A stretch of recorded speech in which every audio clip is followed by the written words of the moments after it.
উৰিয়াম ঘাটলৈ আমি যাম, কাৰণ 500 ঘৰ মানুহে 5000 বিঘা যদি জংঘল দখল কৰি দিয়ে তাত আমাৰ আপত্তি আছে। এনে গোৱালপাৰাত উচ্ছেদ হৈ আছে বনাঞ্চল বিলাকত। এতিয়া যেতিয়া উচ্ছেদ হওঁতে অসম পুলিচক মাৰিছে তাত বাংলাদেশী মূলৰ মানুহে। অসম পুলিচৰ গাত হাত দিয়াৰ পিছত মানে বাংলাদেশীয়ে এখন যুদ্ধ ঘোষণা কৰি দিলে, আৰু সেই যুদ্ধৰ এটা উত্তৰ দিয়াৰ সময়।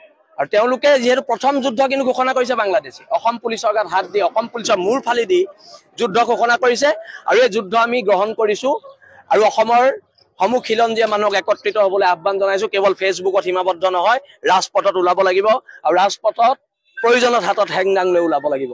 আৰু এটা শিৱসাগৰৰ চিন্তামণিগড়ত বাংলাদেশী সোমাইছে। আজি চিন্তামণিগড়ৰ ওচৰৰ পাজৰে মানুহে মোলৈ ফোন কৰিছে।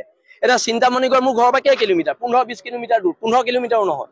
এতিয়া চিন্তামণিগড়ত উচ্ছেদ কৰিবলৈ আমিতো পুলিচলৈ ৰখি নাথাকিম, আমি এইটো এদিনতে উচ্ছেদ কৰিম। চিন্তামণিগড় যিকোনো পৰ্যায়ত গৈ উচ্ছেদ কৰিম। আৰু যিখিনি পুলিচৰ গাত কোব পৰিলে, বাংলাদেশীৰ হাতৰ যিখিনি কোব পৰিলে, প্ৰতি কোবৰ বিচাৰ হ'ব, প্ৰতি কোবৰ বিচাৰ হ'ব। আক্ৰমণ হ'লে প্ৰত্যাক্ৰমণ হ'ব।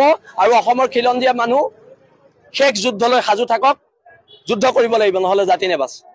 সকলো শেষ যুদ্ধলৈ সাজু থাকক। আৰু এটা কথা আমি একদম স্পষ্টকে কৈ দিছো, যে ৰাজনীতিৰ ঊৰ্ধ্বত কথা বতৰা হ'ব লাগিব। বিজেপি, কংগ্ৰেছ সকলোৱে ৰাজনীতি বাদ দি প্ৰথম জাতি ৰক্ষা কৰক, জাতি ৰক্ষা সংগ্ৰামখনত অৱতীৰ্ণ হওক, তাৰ পিছত এইখন সংগ্ৰাম হ'ব।